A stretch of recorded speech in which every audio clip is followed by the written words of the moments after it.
My name is Senia Harper, and this is the story of how my family abandoned me at my lowest point, only to return years later with a brazen plan to take everything I'd fought to build. It's a tale of betrayal, resilience, and the family I chose over the one I was born into, a story that still makes my blood boil when I think about it. I grew up in a quaint suburban neighborhood in Lancaster, Pennsylvania, in a house that looked picture perfect from the outside. My father, Richard, was a bank executive with a polished suit and a perpetual frown. My mother, Evelyn, was a part-time nurse who kept our home immaculate despite her long shifts. My older brother, Ethan, 3 years my senior, was the golden child, charming, athletic, and destined for greatness in my parents' eyes. While they adored Ethan, I was largely invisible, a quiet shadow moving through the background, always trying to measure up yet perpetually falling short, unnoticed and underestimated. If you're still listening, we want to sincerely thank you for spending your time with us. Truly means a lot. We'd love to know, where in the world are you watching from? Drop your country in the comments and let's see how far this message has reached. If you haven't subscribed to the channel yet, I highly recommend doing it now so you won't miss any of our upcoming stories. These aren't just ordinary stories, they're filled with meaningful life lessons that can inspire, teach, and stay with you long after the video ends. Hit that subscribe button and join our growing community. To the world, we were the ideal American family living in a cozy 3-bedroom colonial. But beneath the surface, the cracks were deep and jagged. From a young age, I felt like an outsider in my own home. Ethan's every achievement, no matter how small, was celebrated with fanfare. When he got into a state university with a partial scholarship, my parents threw a lavish party and gifted him a shiny new car. Meanwhile, my straight-A report cards and art awards were met with lukewarm nods. By the time I was 15, I was working late nights at a local diner, flipping burgers to save for college, while Ethan's tuition was fully funded. My parents never said it outright, but the message was clear. Ethan was their investment. I was an afterthought. The only person who saw me for me was my grandmother, Margaret. Her small cottage, an hour away, was my sanctuary. Every summer, while Ethan went to expensive sports camps, I'd spend 3 weeks with her, planting roses and listening to her stories of resilience. She'd lost her husband when my mom was young and raised 3 kids alone, working as a seamstress. "Senia," she'd say, her calloused hands guiding mine into the soil, "never let anyone define your worth. Build your own life, brick by brick." Her words were my lifeline. I clung to them, imagining my future as a tower of my own making, separate from the expectations and judgments that haunted our family dinner table. By the time college loomed, my parents pushed me toward nursing or business, stable careers, they said. But I'd found my passion in graphic design during my junior year, thanks to my art teacher, Ms. Caldwell, who introduced me to digital design software. I spent hours after school creating logos, designing mock-ups, and experimenting with typography, discovering a world that felt entirely mine. One evening, I won a regional design contest. The judges praised my creativity, my eye for color, and my unique approach. My parents dismissed it as a cute hobby, brushing it off while congratulating Ethan for his latest academic achievement. When I applied to community college and state schools with strong art programs, my parents refused to help unless I switched to a practical major. They didn't understand that practicality wasn't everything. Fulfillment mattered too. I remember the night I decided to pay my own way. I sat at the kitchen table, a stack of college brochures before me, writing applications in the dim light of a single lamp. Ethan lounged nearby, scrolling through his phone, oblivious to the storm brewing at the table. My parents watched silently, their disapproval a palpable weight. They didn't speak, but their sighs and sharp glances said it all. I was choosing the wrong path, and they would not support me. Determined, I took on extra shifts at the diner, often working double shifts on weekends, and saved every penny. I applied for scholarships and grants, wrote long, heartfelt essays, and asked mentors for recommendations. It was exhausting, humbling work, but it was mine. Each dollar earned, each application submitted was a tiny victory, a brick in the tower of the life I was building for myself. I became fiercely independent, learning to rely on no one but myself. Through it all, Margaret remained my anchor. Her encouragement was steady and unwavering. She helped me assemble a portfolio that showcased my designs and encouraged me to dream bigger than I dared. "Senia," she said one evening, sipping tea on her creaking porch swing, "the world may not cheer for you the way it does for others, but you'll find people who see your value. Build for them, build for yourself, and no one can take that away." By the time I left for college, I had a small scholarship and enough savings for tuition and rent. My parents' disappointment was palpable, their silence deafening, but I carried with me a quiet triumph. I was choosing my life, my future, and my happiness on my own terms. For the first time, I felt a flicker of freedom, a hint of the resilience that would define the years to come. At a tense family dinner, my father, Richard, laid it out bluntly. "Art degrees are for trust fund kids. You're on your own, Senia." Ethan smirked across the table, leaning back in his chair, his eyes glinting with the satisfaction of someone born to please their parents. "Not everyone's cut out for a real career," he added casually, as if my ambitions were a joke. That night, I cried myself to sleep, the sting of their rejection burning deep. But when the tears faded, they left behind a spark, a fire in my chest that refused to be extinguished. I would prove them wrong, no matter the cost. Through graduating high school with honors, I moved into a cramped apartment with 2 roommates, juggling 2 jobs, retail, and a coffee shop, while maintaining a 3.9 GPA at community college. It wasn't glamorous, and exhaustion was constant, but every shift, every assignment, every late-night push through fatigue was a brick in the life I was building for myself. Margaret's encouragement was my lifeline. Her letters, calls, and occasional visits reminded me that my worth wasn't tied to my parents' approval, and that resilience, not entitlement, shaped a life worth living. 2 years later, I transferred to a state university to finish my bachelor's in graphic design. By then, contact with my parents had dwindled to strained Christmas visits. During these tense holidays, they grilled me about my unstable career while lavishing praise on Ethan's flourishing job at a financial firm. Their disapproval was thinly veiled, a constant reminder that my achievements meant little to them. Graduation day felt bittersweet. Only Margaret attended, her arthritic hands clapping proudly as I crossed the stage, her eyes shining with tears and pride. In that moment, I realized that chosen family could sometimes mean more than blood. At 22, I moved to Philadelphia to chase better job prospects, landing an internship at a boutique ad agency. Pay was low, barely enough to cover rent and groceries, but the city's vibrant design scene ignited my ambition. I shared a run-down apartment with a teacher named Clara. Together, we turned the small, peeling-walled space into a home with thrift store finds, mismatched furniture, and plants that thrived under our care. Every weekend, I called Margaret and we talked for hours about dreams, setbacks, and the stubborn determination it took to carve out a life on your own terms.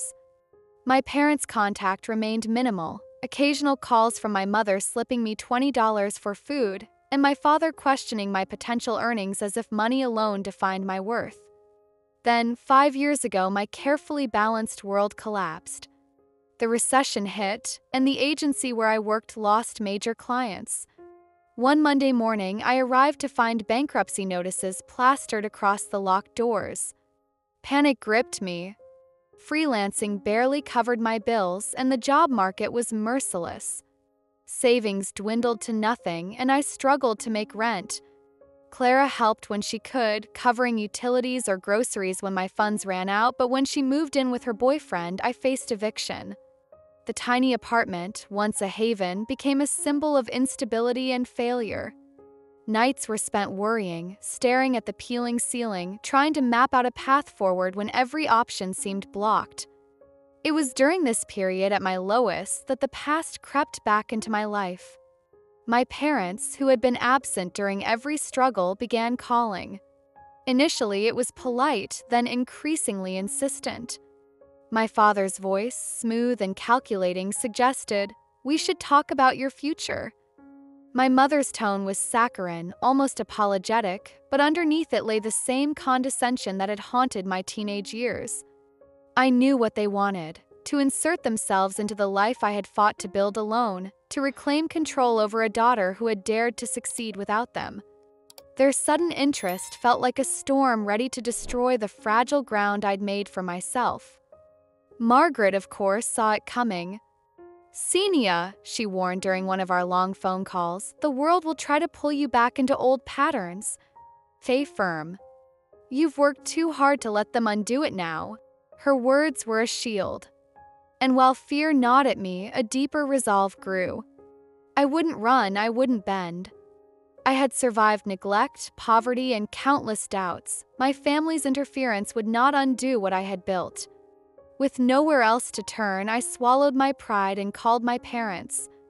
"Mom, it's Senia," I said, voice trembling as I clutched my phone. "I'm in trouble. I need help with rent just for a month. I'll pay you back with interest." For a long moment, there was only silence, and then my father's cold voice came through, detached, almost rehearsed. "This is what we warned you about, Senia. Your artsy career was always a gamble."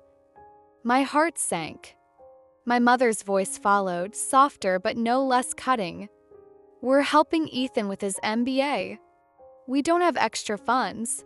I knew it was a lie. They always had money for Ethan. Always. "You made your bed," my dad added. "Learn from it."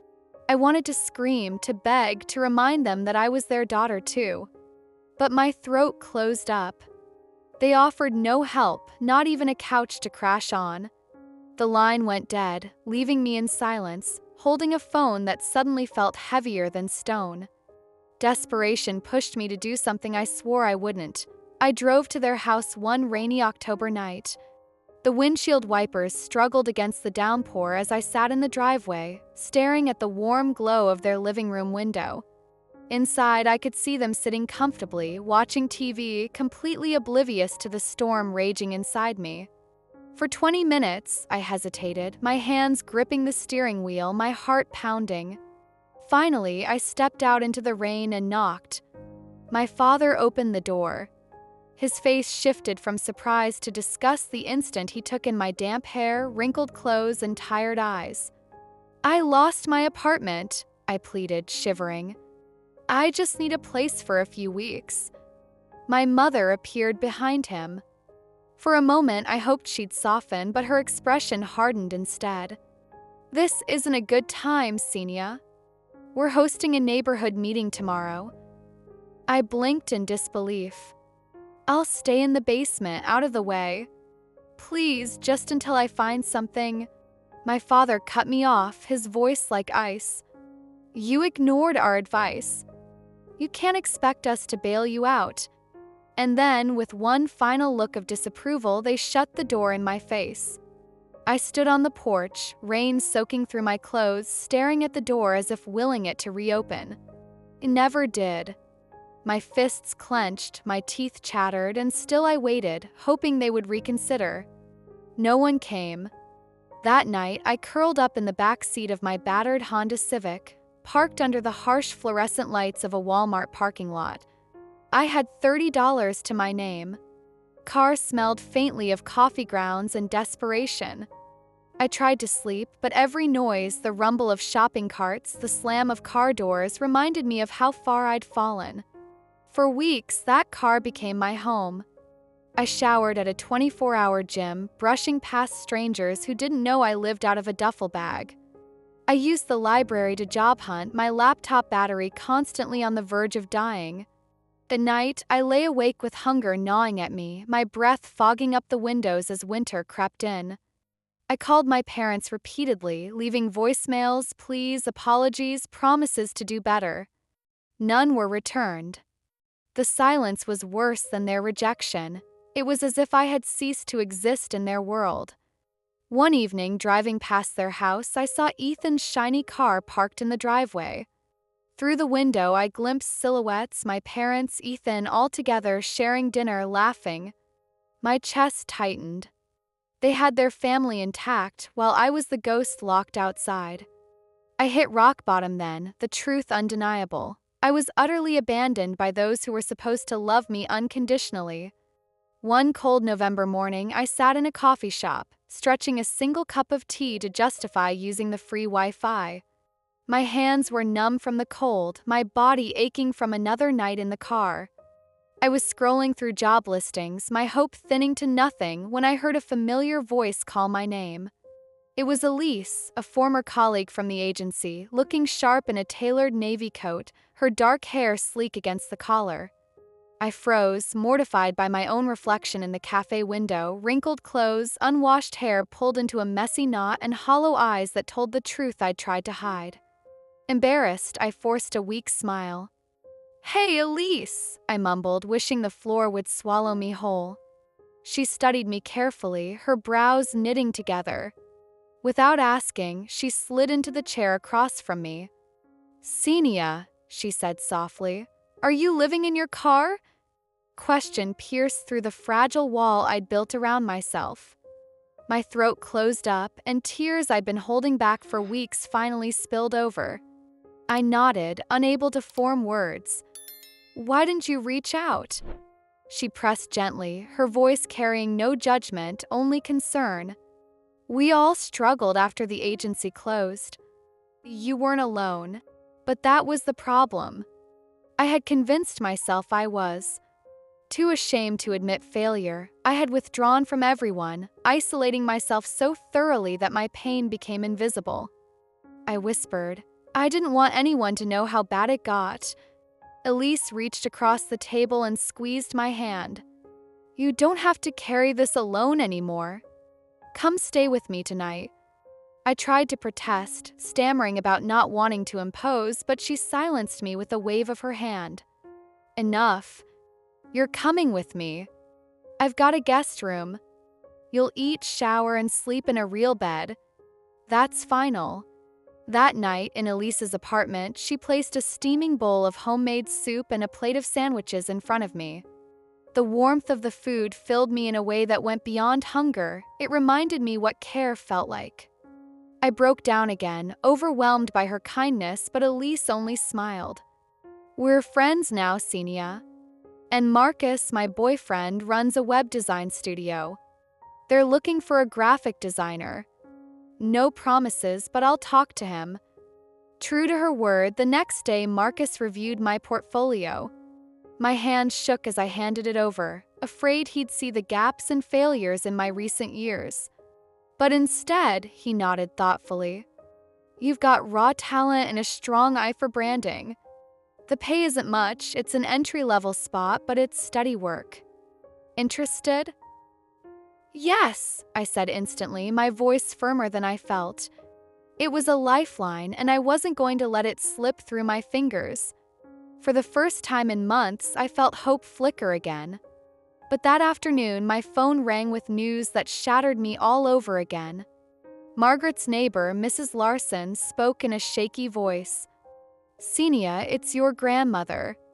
She's in the hospital, severe pneumonia. You'd better come."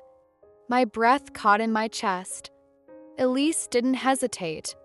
She grabbed her keys and drove me the 3 hours to the hospital, her presence steady and grounding. Margaret looked frail in the sterile white room, her body shrunken beneath layers of blankets, oxygen tubes hissing softly. But when her eyes opened and landed on me, they lit up with unmistakable love.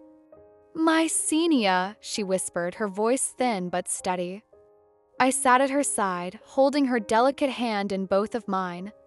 She reached into the drawer by her bed and pulled out a small envelope, pressing it into my palm. Inside was a brass key and a copy of her will. Her gaze was unwavering as she whispered, "The cottage is yours. You've got the strength to make it your own. Promise me you'll build a life there." Tears blurred my vision. "I promise, Grandma." 2 days later, Margaret slipped away quietly, her hands still clasped in mine.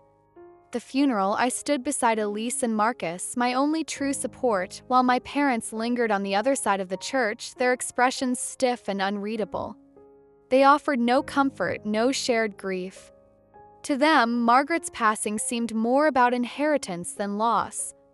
When the will was read, and it was revealed that Margaret had left me her cottage and modest savings, My parents' demeanor turned icy. My mother's voice broke the silence, sharp as glass. "She always favored you," she spat, her face contorted with resentment. I swallowed hard, refusing to take the bait. The weight of the cottage key in my pocket reminded me where my loyalty belonged. I ignored them, turning instead to Elise, who placed a supportive hand on my shoulder. The cottage sat on a quiet stretch of countryside, an hour from Lancaster. Its paint was chipped, the roof sagged slightly, and the plumbing moaned when I turned on the taps, but it was mine. The worn wooden floors held the memory of Margaret's footsteps, the garden bloomed with roses we had planted together, and the air carried her spirit like a gentle embrace. Standing in the living room, surrounded by faded curtains and the scent of old books, I felt both grief and gratitude intertwine. I spent weeks cleaning, patching, and painting, transforming the cottage into a space that reflected both Margaret's legacy and my own vision. Each repair felt symbolic, a reclaiming of my life from the wreckage of abandonment. Nights were quieter there, filled with the sound of wind rustling through trees instead of traffic or shouting neighbors. For the first time in years, I felt rooted. Though my parents remained distant, occasionally sending terse emails or calling only to ask about logistics regarding the estate, I refused to engage beyond necessity. Their bitterness was their burden, not mine. Thin, true to form, never reached out. Instead, I poured myself into my new job with Marcus's studio. Paychecks were modest, but the work gave me purpose, and soon I began taking on freelance clients again.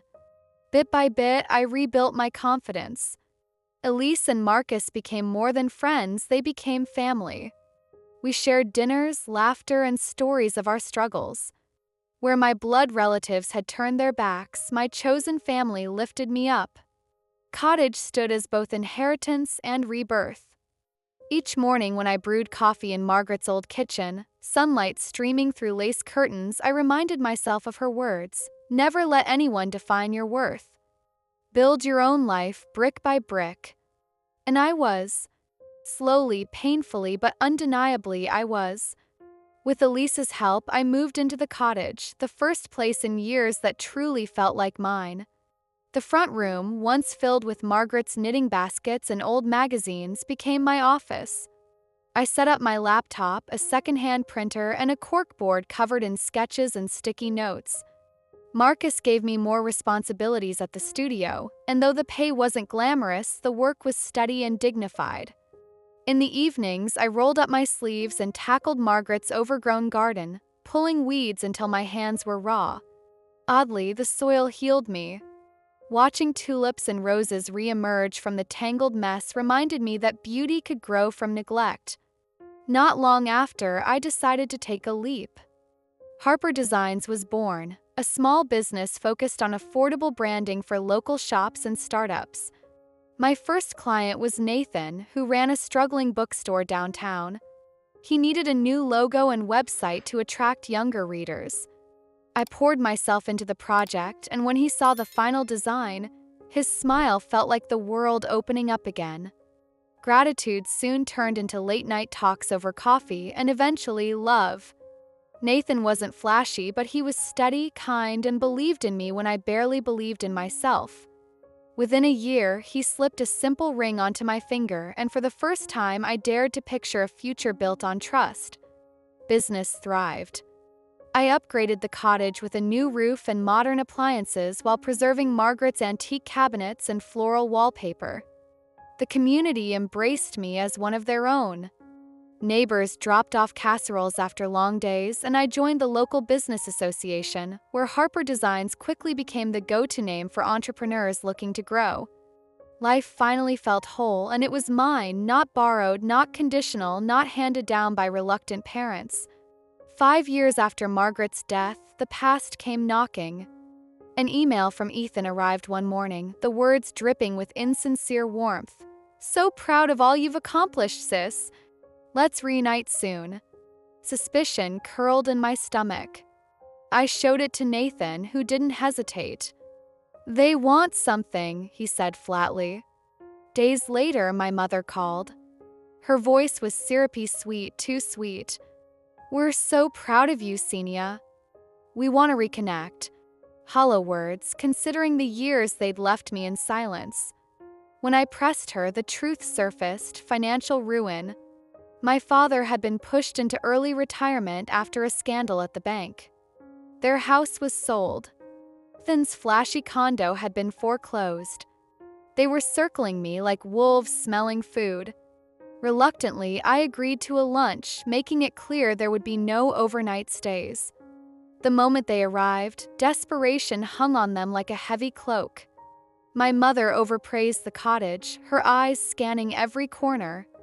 My father's gaze lingered on the new appliances, muttering, "Must have cost a fortune."